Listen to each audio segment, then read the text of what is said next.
Hello friends, welcome to my channel. So ఈ vlog ఏంటంటే Ugadi vlog అండి. సారీ ఫస్ట్ ఆఫ్ ఆల్, ఎందుకంటే కొంచెం డిలే అయిందనమాట పోస్టింగ్కి. సో ఉగాది రోజు నేను ఎలా చేసుకున్నాను ఏంటి అనేది మీతో కూడా షేర్ చేసుకుందాం అనేసి ఈ వీడియో అనేది పోస్ట్ చేస్తున్నాను. సో ఫస్ట్ పూజ యాజ్ యూజువల్ తెలిసిందే కదా, పూజ చేసేసుకున్నాను. దెన్ దేవుడికి ఉగాది పచ్చడి అండి, 7 రుచులన్నీ కలిపి పచ్చడి చేసి దేవుడి దగ్గర పెట్టాను. అండ్ ఒక స్వీట్ కూడా పెట్టాలి కాబట్టి నేను పాయసం చేసి పెట్టానన్నమాట. సో ఈ విధంగా నేనైతే నా పూజ చేసేసుకొని టెంపుల్కి వెళ్ళిపోయాను. సో మీరు మీ పూజ ఎలా చేసుకున్నారు ఏంటి అనేది కింద నాకు కామెంట్ సెక్షన్లో షేర్ చేయండి. సో ఇలా మార్నింగ్ ఇంట్లో పూజ అవ్వగానే టెంపుల్కి వెళ్ళేసి వచ్చేసాము.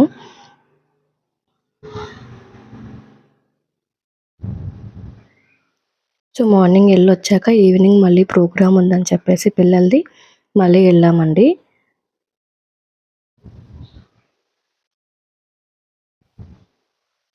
సో ఏ ఫెస్టివల్ అన్నా మాకు చెప్పాను కదా, మా టెంపుల్లో అనేది ప్రతి ఒక్క ఫెస్టివల్ బాగా చేస్తారు. సో ఆ ఫెస్టివల్స్ అప్పుడు పిల్లల దగ్గర క్లాసికల్ డాన్సెస్ కానీ లేదంటే కోలాటాలు కానీ ఇలా ఏదో ఒక ప్రోగ్రామ్ అనేది ప్రతి ఫెస్టివల్కి ఉంటుందన్నమాట.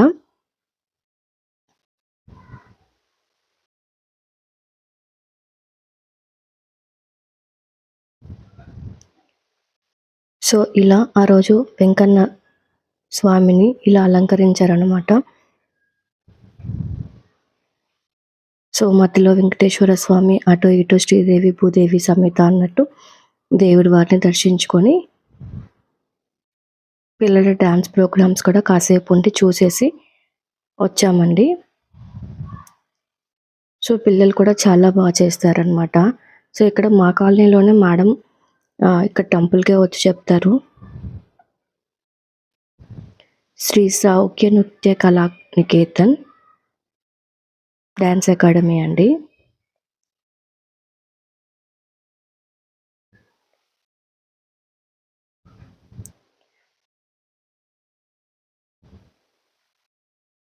మేడం పేరు వచ్చేసి కోమలి శంకర్ గారు.